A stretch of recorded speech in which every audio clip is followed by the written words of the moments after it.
PrepZone Podcast is brought to you by AlessandroDivinoHomes.com. Are you in the market to buy or sell your home? Or perhaps you're just curious about how much your current home might be worth? Just head over to AlessandroDivinoHomes.com. That's AlessandroDivino Homes.com. Whether you're taking the first step into real estate arena or you are a seasoned buyer or seller, Alessandro's unparalleled understanding of the housing market and passion for helping her clients will make sure you start your real estate journey with confidence. Don't miss out on the opportunity to work with a realtor who truly cares about your needs and goals. Visit AlessandroDivinoHomes.com today to explore listings, learn more about the buying and selling process, and access valuable resources for all your real estate inquiries. AlessandroDivinoHomes.com, your trusted partner in real estate. And by ASF Sports and Outdoors. Looking to up your game? ASF Sports and Outdoors has you covered.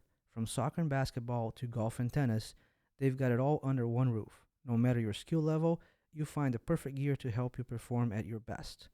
In addition to all sports gears, they have an extensive selection of clothing and shoes certain to meet your needs. More than just a store, ASF is your community hub for all your sporting goods. Visit their website at shopasf.com or their store at 1560 East Post Road in Westport. ASF, not only selling products, but also sharing their love for sports and helping you find the right fit for your needs. ASF is your sports headquarters. Hello, everyone. Welcome to today's edition of the PrepZone Podcast. Today, I'm sitting here with Coach Barry Beattie. Coach Barry Beattie is the Staples Girls varsity head coach. He's been since 2014, so entering his 9th season. He's also owner of First Touch Conditioning. Barry has carried the girls to two back-to-back state titles, breaking a 41-year drought. The last title was 1989. Now they're back-to-back state champs. Barry has also been named the New England Coach of the Year by the United Soccer Coaches in 2022. Barry began his coaching career at prestigious Maiden City Soccer Academy in Darien, Northern Ireland. Can't wait to hear about that. And then he moved across the pond here when he came over with Noga Soccer, coaching academy in Long Island. Coach Barry, how are you today? Not too bad. Thanks so much for joining us. We're just so excited to have you here today. We were just chatting a little bit before. Tryouts just started. How does that go? We've had 3 sessions so far, so 2 fitness sessions and then a technical session. So we got all the nitty-gritty out of the way, and now they get into playing their games. That's great. What do you think the team's strengths are going to be this year coming off back-to-back state titles? What do you think? It's easier to win stuff once you have a habit of winning stuff, For us, it was about delivering the first one, and then once you deliver the first one, the confidence is there. We returned a lot of the starting lineup, returned 10 seniors. That's great. Yeah, and our underclassmen we're in a good spot with some of them, so yeah, can't complain. So you got a senior-heavy squad coming up this year. Yeah, we have a senior-heavy squad, but one of our sophomores coming in represents the U.S. national team for U15, and we've got one of our junior captains who was our top goal scorer and all-FCAC and all-state player last year who scored a hat-trick in the state final, so we're still returning a couple of studs. That's terrific. Now, is there a game that you've circled in your schedule right now? I mean, obviously, I think you were the one being haunted. You are back-to-back state champs, but Is there a game that you look to schedule like this game is going to give me something? Yeah, I always feel like since I've become a coach in Westport, I always feel like every single game the target's on our back, regardless if we're winning or not, But once we started winning, it became even more. But it's easier to preach a siege mentality once it's happening in every game. I always tell the kids, Staples girls soccer is every single team's World Cup final. If they beat us, that's their championship. Yeah, and I think that's true for a lot of the sports in town, right? I mean, Staples is a class house school, is always looked at as a powerhouse. So when they come in, they're always looking to stick it to them, right? No doubt about it. So you mentioned a little bit, and I was going to touch that you have a player on your roster that's currently on the U.S. national team, Natalie Chudowski, right? How does that affect the team? Both and off the pitch and confidence-wise and play-wise. Well, it's always nice having the best player in the state, but the really cool thing about the team's dynamic with her is her older sister's a captain. So Natalie, she's just playing on her sister's team and she's just getting along, She's been given freedom to play and given freedom to really enjoy her soccer without any major pressure because she has someone that she can really look up to in her older sister, who's been doing it with her dad on the soccer fields from day one. Yeah. So the dynamic's good. All the kids all look up to Natalie a lot, but they also, like, they kind of like rip on her a little bit for her successes, and she laughs along with it, and Yeah. she's just a brilliant kid. Yeah, it is. I mean, as someone who's followed the program, understand that, success as, you started in with the team. What was your first year? Was 14, yeah. I was the 2014. assistant for 2 years before that. Right. Yeah. And then, I mean, so you've seen, like, you've graduated a few classes, right? You've seen what's going on there. But it seems like it's right now the program is looked at as a winning culture. Mm-hmm. Right? I mean, it's more than just season to season, player to player. I think that, I mean, you can talk a little bit about that, but it seems to me like the program is just like when you think about strippers girls soccer, you think about winning. Yeah. I mean, what is it that made that change, that leap from a team who hadn't won a state title to 41 years to just do that? Is there a secret sauce? I guess that's what I'm asking. I don't necessarily know if there's a secret sauce, but for my whole playing career, my whole coaching career, I've won a lot of trophies. I've always been involved in teams that won and teams that strive to win leagues and championships and that. But when I was the assistant at Staples, Heather Driscoll was the head coach 2 years before that. She done a really good job, and she done a really good job of making sure that, like, the seniors were kind to the younger kids, the freshmen. Mm-hmm.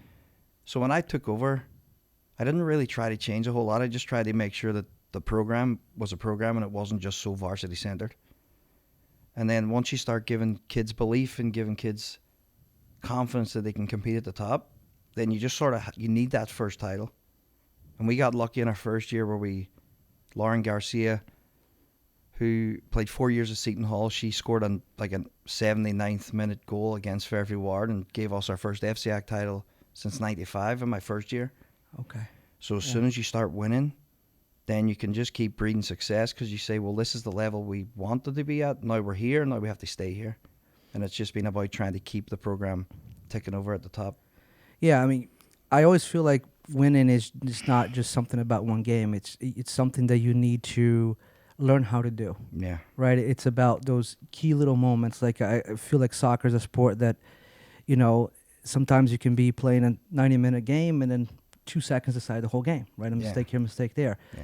So the focus really has to be on your coaching staff to keep the players ready of all time. Yeah. And how does a training regimen? How do you guys do that? How does it go? Well, this is all the side of the game that people don't really see. Like, I don't start coaching until 3:00. But if I play Fairfield Ward in 2 weeks' time, I'll make sure I go see their games about 3 times if I can. Then I watch their game tape and I develop a plan. And then we build the sessions around how the game's going to be. So everything we do is in preparation for the next game. And then as long as the kids feel prepared, and as soon as they start playing the game and the things that they did in practice start falling into place in the game, then the question marks start going away for what's happening. So there's less surprises what comes around in the game, Mm-hmm. And then in terms of stuff my coaches do, and something that we try to preach, is if we can build a culture where kids are able to come, forget about school, forget about stress, they just come and play soccer and enjoy playing in the team.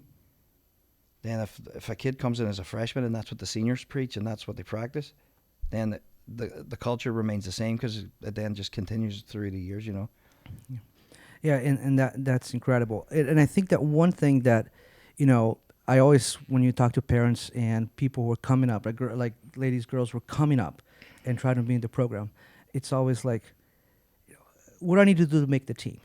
So my question to you is, what do you, in your position as a head coach, what do you look in a player? I mean, we know about talent, right? Mm-hmm. But there's all these intangibles.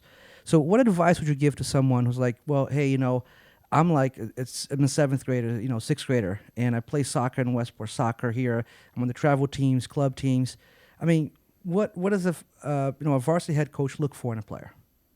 The first thing I'd like to see is kids who are prepared to do the work. So everyone knows that we do the same 2 fitness tests every year. So if you get a kid in and she hasn't prepared for those fitness tests, that's always a big thing, because if they're on the time off and they don't do any work, that's something that really, I don't know, it goes against them, I guess. Mm-hmm. But the other thing for me is I like kids who are willing to compete, but also be nice to their teammates. There's going to be kids who are playing in the exact same position that might not get the game time, but they want the best for the kid that's in their position.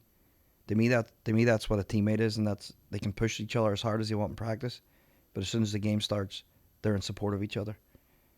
So being good with your teammates is something that's big, really big for me. Yeah, and it's interesting because when I look at it, it's and I've had you know uh, children who've gone to the program, and it's tough because sometimes you don't play, but at practice that player's playing a lot, right? Yeah. And it's like getting the teammates ready. Yeah. So sometimes like a parent will go to a game and he'll be discouraged about my kid's not getting playing time. However, he's not seeing everything that you guys are seeing day to day Yeah. of that player, right? I mean, and that's got to be really important to the team. Yeah, it's huge. Before game days, we generally would say, like, this is going to be the starting group for tomorrow. And then I actually coach the other kids. My assistants coach the team that's going to start because they know our game plan. I coach the other kids. They train like the team we're about to play. So whenever we come away, like we beat Glastonbury 3-0 in the state semi-final last year, I owe that so much to the kids that didn't get on the field because they played exactly how Glastonbury would play in the game. They actually beat our team. The non-starters beat our starters 3-2 in a game the day before we played Glastonbury. That's incredible. And my team talk after practice was like, well, Glastonbury just won. What's going to happen tomorrow? Right? Yeah, and then we showed up and our team, how Glastonbury played was exactly how our bench players played. So our team were prepared and they just went off and they won the game 3-0. I mean, it speaks volumes, right? To Yeah. really just not just having your starters, but also having a group, Yeah. right? A real team, right? Yeah. I mean, last year you finished a record of 10 wins, 1 loss, and 4 ties. You're ranked number 3 in the state, going to the state tournament. You did lose in the FCAC, but you won the state championship, like you mentioned, with a 4-1 victory over the number 1 seed. Yeah. Right? And I mean, we all know this season has a lot of work to be done. But you look at yourself, say, hey, this year we're going to get back there. Yeah. Yeah. As long as I always tell the kids, if you get a semi-final, it's anybody's. We lost the FCAC final last year to St. Joe's. I'm going to cough here. Is that bad? And I actually said to the reporters after the game, that was some of the best advertisement for girls soccer you could see. We lost 3-1. We could have won the game 4-3.